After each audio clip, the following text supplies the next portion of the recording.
اب کبیرہ کا علم ہوگا تو بندہ چھوڑے گا.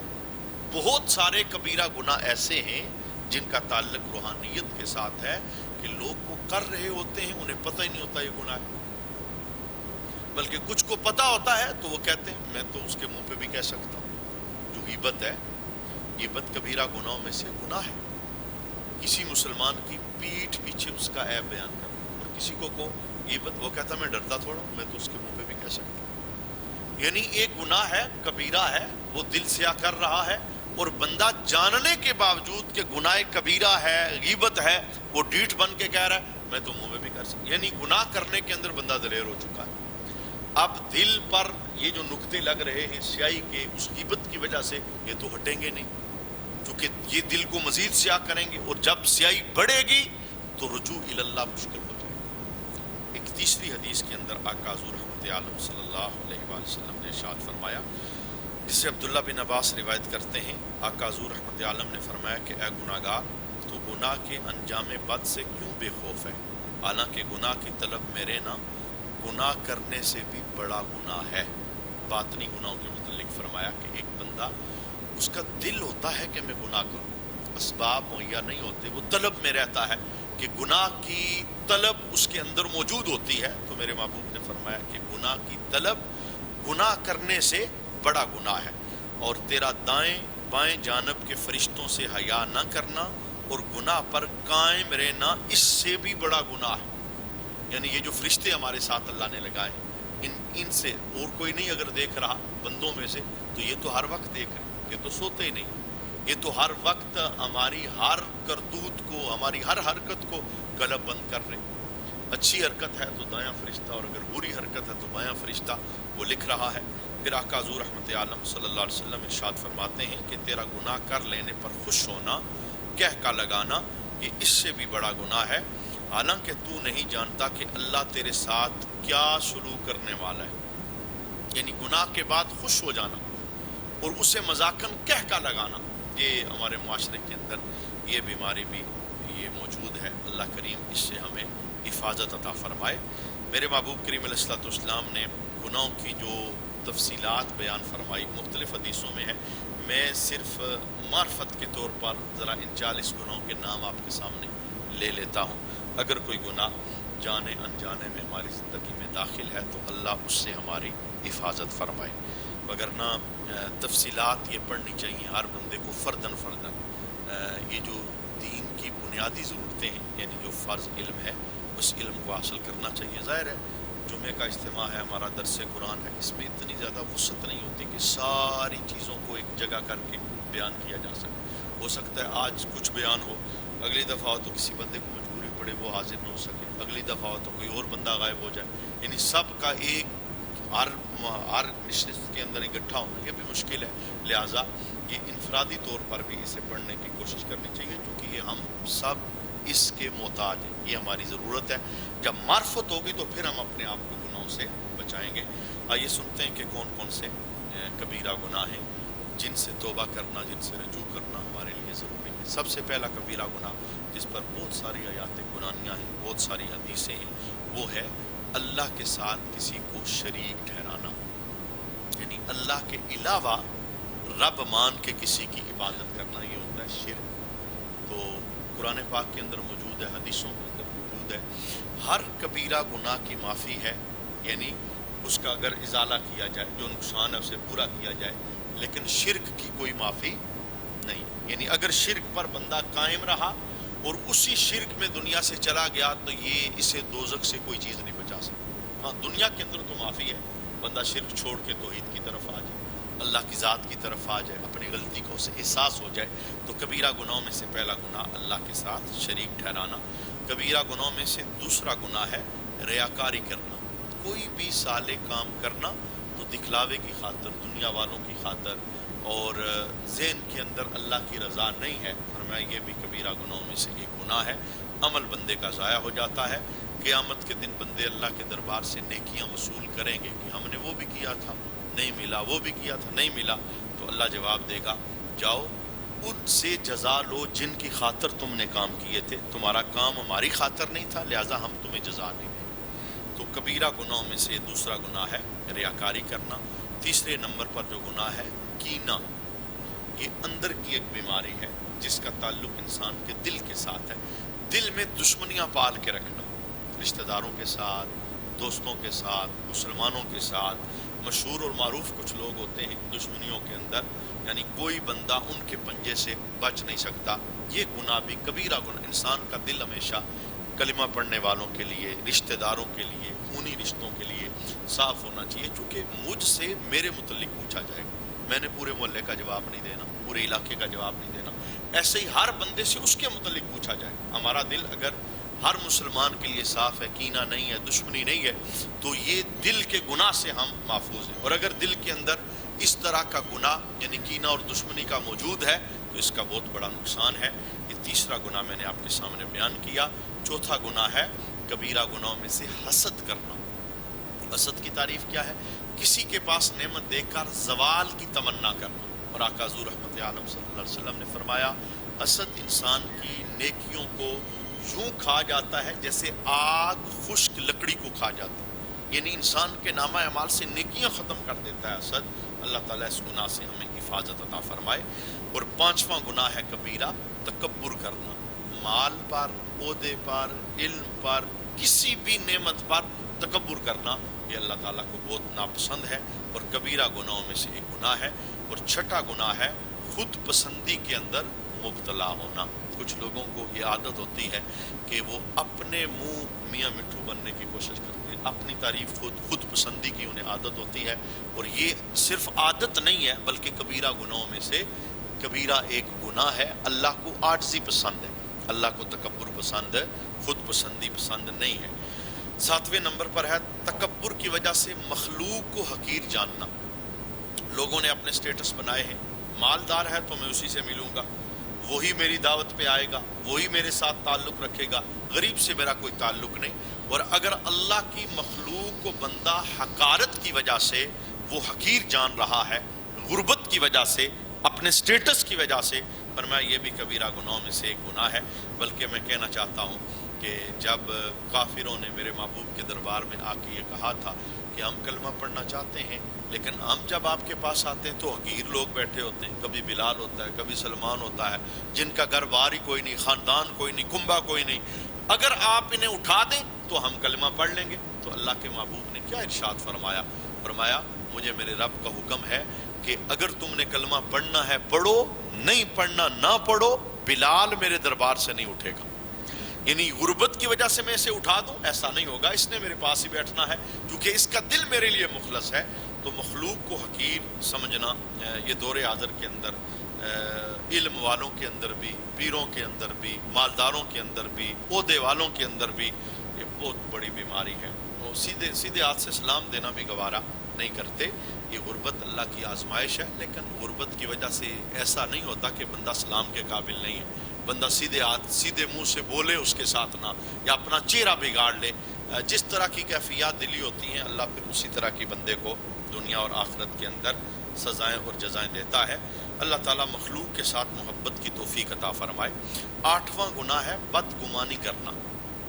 بدگمانی یہ بھی ایک دل کی بیماری ہے، یعنی کسی بندے کے متعلق کوئی برا گمان اپنے ذہن میں بٹھا لینا، اور اگر کسی کے متعلق کوئی اس طرح کا گمان پیدا ہو رہا ہو، دل سے نہ رہا جا رہا ہو، یعنی بار بار وہ بدگمانی آئے، تو چاہیے یہ کہ بندہ اپنا دل صاف کر لے، یعنی اس سے پوچھ لے یار میں تیرے متعلق یہ سوچ رہا ہوں، تیرے اندر یہ چیز ہے یا نہیں؟ بعض اوقات بندے کی سوچ بالکل مخالف ہوتی ہے، اگلا کچھ اور۔ میرے محبوب کریم علیہ السلام، اللہ اکبر، یعنی لوگوں کو کیسا حضور نے دست دیا۔ رات کا وقت تھا، سرکار اپنی زوجہ کے ساتھ تشریف لے کے جا رہے تھے، تو ایک بندے نے سرکار کو دیکھا تو میرے محبوب نے اسے روک لیا، اور روک کے کیا کہا؟ دیکھ میں اپنی بیوی کے ساتھ جا رہا ہوں۔ مانا کیا کہ یہ اندھیرا ہے، پہچان اسے نہیں ہوئی، تو کل جب صبح کا سویرا ہو تو یہ کوئی اور بات نہ اڑا دے، بدگمانی اس کے دل میں نہ بیٹھے۔ اعلیٰ نبی کے متعلق ایسا خیال کیسے ہو سکتا ہے؟ اصل سامنے حضور کا چہرہ تھا، سمجھایا ساری امت کو جا رہا تھا۔ تو بدگمانیوں کے تو سیلاب ہے، کسی مالدار کسی سیاسی بندے کے متعلق فلاں ایسا ہے، فلاں ایسا ہے، نہ ہم اسے جانتے ہوتے ہیں، نہ ملے ہوتے ہیں، نہ اٹھنا بیٹھنا ہوتا ہے، تو بدگمانی یہ بہت بڑا گناہ ہے، آٹھواں کبیرہ گناہ ہے۔